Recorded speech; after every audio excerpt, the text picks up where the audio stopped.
Assalamualaikum students. This is International Islamic University Islamabad Schools, Sahiwal campus. This is the online lecture of physics, grade pre-9, unit number 3, dynamics, lecture number 4. First of all, students, open your books and make sure you have to listen to my lesson attentively. Now, students, on your book you have a topic tension and acceleration in a string. This is the example, this is the figure on your book. देखिए, अब यहाँ पे हमारे पास एक wait लगा हुआ है. हमारे पास weight of the block pulls the string downward. अब ये आपने क्या किया हुआ है कि आपने इंस्ट्रूमेंट पे वेट लगाया हुआ है और वेट अब आप देखें वो डाउनवर्ड जाएगा. क्यों? क्योंकि देखिए आपको भी पता है कि आप कोई चीज जो है उसका वेट जो होता है वो डाउनवर्ड होता है. क्यों? क्योंकि लास्ट लेक्चर में जैसे हमने पढ़ा था कि ग्रेविटी, फोर्स ऑफ ग्रेविटी की वजह से हमारे पास जो बॉडी है वो किस तरफ एक्ट करती है? डाउनवर्ड. तो हमने एक चीज जो है वो स्ट्रिंग पे लटकाई है तो हमारा उसका वेट किस तरफ होगा? डाउनवर्ड. अब टेंशन उसमें प्रोड्यूस होगी, वो अब हम देखते हैं. Consider a block supported by the string. The upper end of the string is fixed on a stand as shown in the figure. Let W be the weight of the block. The block pulls the string downwards by its weight. This causes a tension T in the string. The tension T in the string is acting upward at the block. As the block is at rest, therefore, the weight of the block acting downward must be the balanced by the upward tension T in the string. Thus, the tension T in the string must be equal and opposite to the weight of the block. अच्छा, अब question हमारे पास क्या है? अब ये चीज है कि हम लोग कहते हैं कि एक ब्लॉक है जो कि हमने क्या किया है, एक स्ट्रिंग जो है, ठीक है, एक धागे या आप जो भी कह लें, उस धागे के साथ जो है हमने उसको सपोर्ट कर दिए और उसका जो अपर एंड है हमने क्या कर दिया? एक स्टैंड के साथ लटका दिए. अब क्या होगा हमारे पास? जैसे कि आपको ये फिगर में शो किया गया हुआ है. अब इसके बाद हमारे पास क्या है? हमने कहा कि एक ब्लॉक जो वेट है हमारे पास उस ब्लॉक का वो क्या होगा? W. अब W हमारे पास जो है वो वेट है. अब वो कह रहे हैं कि वेट जो है वो हमारे पास डाउनवर्ड जाएगा. क्यों डाउनवर्ड जाएगा? क्योंकि उसमें फोर्स ऑफ ग्रेविटी होगी और फोर्स ऑफ ग्रेविटी हमें क्या करेगी कि वेट को डाउनवर्ड करेगी. अब जैसे ही वो वेट को डाउनवर्ड करेगी तो हमारे पास क्या होगी? टेंशन. एक फोर्स होगी, एक फोर्स प्रोड्यूस होगी जो हमारे पास क्या करेगी? उसकी ऑपोजिट डायरेक्शन में होगी. मतलब कि हमारे पास जो वेट है वो डाउनवर्ड है तो टेंशन किस में आ जाएगी? उसके ऑपोजिट, वो अपवर्ड हो जाएगी. मतलब कि टेंशन हमारे पास अपवर्ड डायरेक्शन में होगी. फिर उसके बाद कह रहे हैं कि जैसे कि वो जो ब्लॉक है हमारे पास वो रेस्ट की हालत में है और अगर हमारे पास ब्लॉक जो है वो रेस्ट की हालत में है. क्यों? क्योंकि जो इसी तरह से हमारे पास जो वेट है, क्योंकि हम लोग ब्लॉक को हिला नहीं रहे, हमने ब्लॉक को वैसे ही रेस्ट में ही रहने दिया. Therefore the wait of the block acting downwards. अब उसमें जो वेट है वो एक्टिंग जो है वो डाउनवर्ड है, वो इक्वल होगी जो अपवर्ड टेंशन के. क्यों इक्वल होगी? क्योंकि हमने उस पर कोई फोर्स नहीं लगाई, कुछ नहीं लगाया. उनमें जो हमारे पास दोनों का जो वेट होगा वो हमारे पास क्या होगा? इक्वल होगा. वो टेंशन के इक्वल होगा. और टेंशन हमारे पास क्या है? वो इक्वल होगी लेकिन वेट के इक्वल होगी, लेकिन क्या होगी? ऑपोजिट होगी.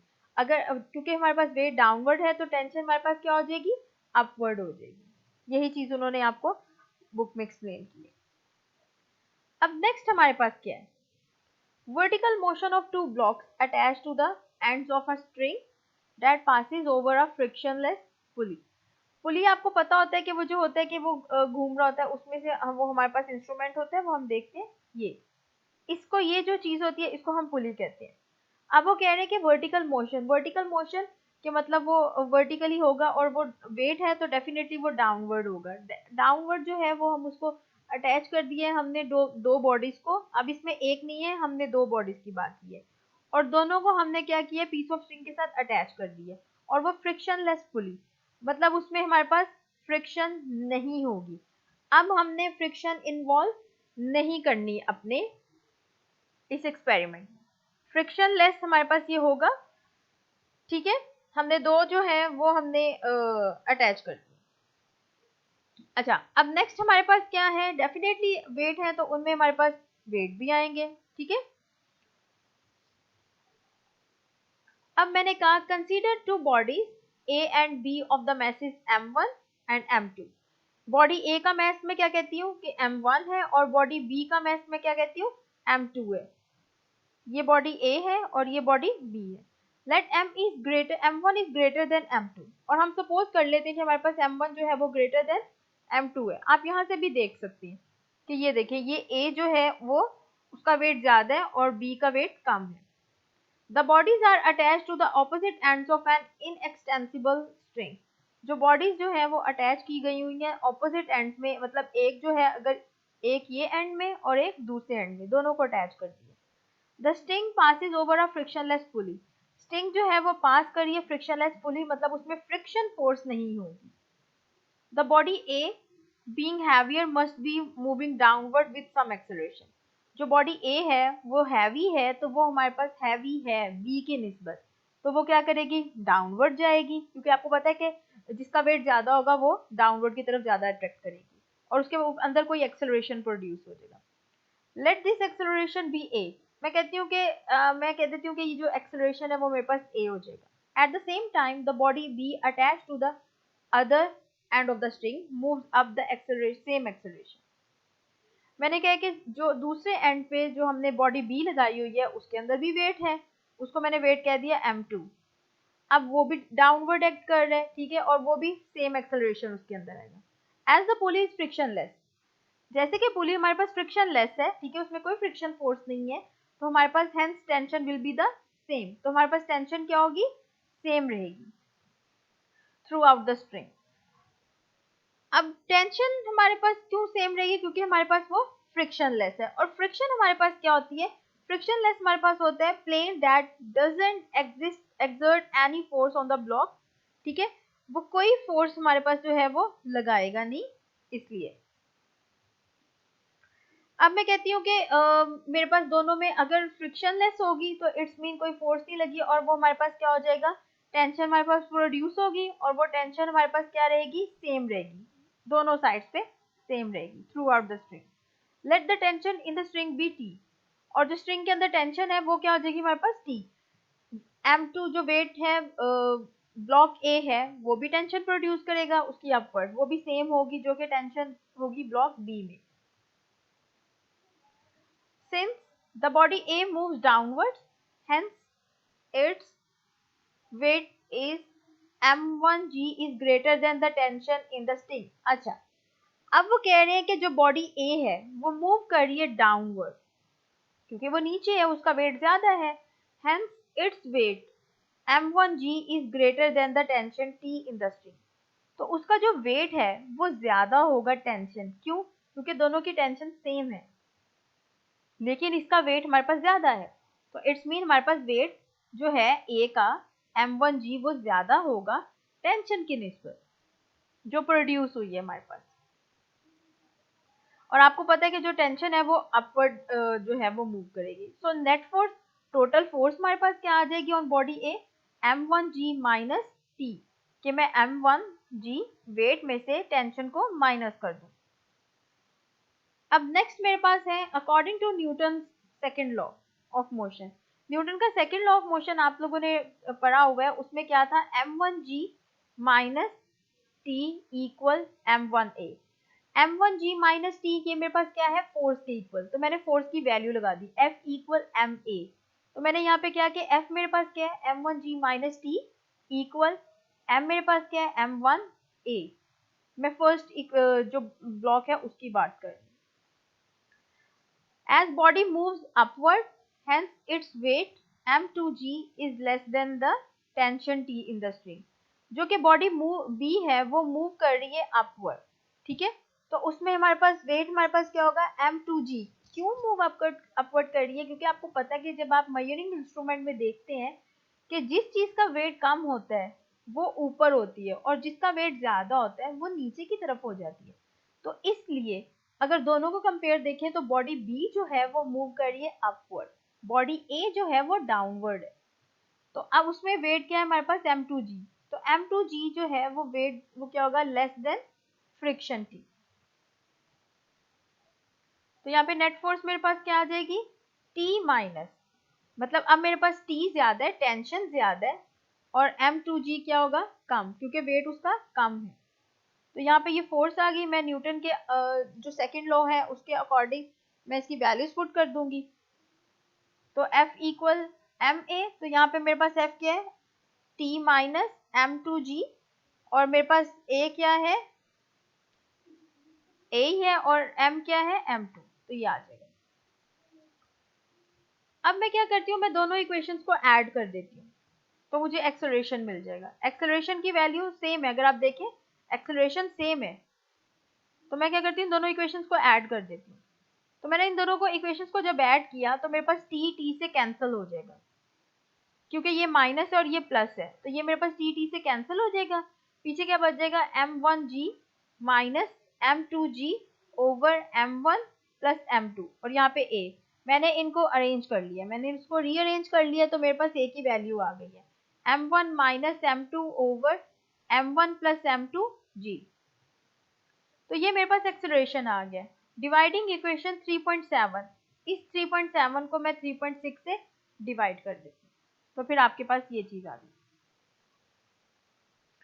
टेंशन फाइंड करने के लिए मैंने क्या किया, अगर जब मैंने देखे इक्वेशन 3.7 को 3.6 से मैं डिवाइड करती हूँ, जब मैं 3.7 और 3.6 को डिवाइड करूंगी, ए से कैंसिल हो जाएगा, तो मेरे पास क्या बच जाएगा, टेंशन, और वो किसके इक्वल आ जाएगी, 2m1 m2 over m1 plus m2g। The above arrangement is also known as the Atwood machine। इसको हम क्या कहते हैं, Atwood machine भी कहते हैं। It can be used to find the acceleration g due to gravity using equation 3.8। और आपको पता है कि ये यूज की जाती है कि हम एक्सेलरेशन फाइंड कर सकते हैं जी ड्यू टू ग्रेविटी, ग्रेविटी की वजह से जो एक्सेलरेशन आएगा वो। अब आपने अगर कोई न्यूमेरिकल्स आपको आते हैं, आपने दो फॉर्मूलाज लर्न करनी है कि एक्सेलरेशन का फॉर्मूला क्या होगा, m1 वो वाला, ये हमारे पास आ जाएगा m1 minus m2 over m1 plus m2g, और टेंशन का क्या होगा, 2m1 m2 over m1 plus m2g। अब नेक्स्ट वही ये कह रहे हैं कि अगर आपने ग्रेविटी वाला फॉर्म करना है, it can be use to find, हम ये यूज कर सकते हैं ग्रेविटी भी फाइंड करने के लिए। g equal m1 plus m2 over m1 minus m2a। Now students, you have example 3.4। Two masses 5.2 kg and 4.8 kg are attached to the ends of an inextensible string which passes over a frictionless pulley. Find the acceleration in the system and the tension in the string when both the masses are moving vertically g। अब to message है, दो message हैं आपके पास, और उन्होंने कहा कि वो फ्रिक्शनलेस पुली के साथ अटैच हुए हुए हैं, और हमारे पास आपने एक्सेलरेशन फाइंड करना है और टेंशन फाइंड करना है जब वर्टिकली मूव करें। तो ये वही टॉपिक है जो हमने प्रीवियस करके आए हैं, तो हम उनके फॉर्मूलाज लगा देंगे। हमें क्या गिवन है, m1 गिवन है और m2 गिवन है, और अब मैं फॉर्मूला लगा देती हूँ। एक्सेलरेशन कैसे आएगा, m1 minus m2 over m1 plus m2g। मैं वैल्यूज लगा देती हूँ। आपको पता है कि g की वैल्यू क्या आती है, 10 मीटर पर सेकेंड के। मैंने वैल्यूज लगा दी, 5.2 kg माइनस 4.8 kg, तो मेरे पास आंसर क्या आ जाएगा, और डिवाइड कर देंगे प्लस करके, तो मेरे पास आंसर आ जाएगा 0.4 मीटर पर सेकेंड स्क्वायर। इट्स मीन मेरे पास एक्सेलरेशन क्या आ गया है, 0.4 मीटर पर सेकेंड स्क्वायर। अब मैंने टेंशन फाइंड करनी है, अब मैंने टेंशन का फॉर्मूला लिखना है, वैल्यूज लगा देते हैं। वैल्यूज लगाने के बाद जब आप इनको सॉल्व करेंगे, पहले आप इनको मल्टीप्लाई कर लें, फिर इनको ऐड कर लें, फिर इनको डिवाइड कर दें, फिर मल्टीप्लाई 10 से कर लें, तो आपके पास आंसर आ जाएगा 50 न्यूटन। और टेंशन आपके पास फोर्स होती है, तो वो हम लोग किसमें मेजर करते हैं, न्यूटन में।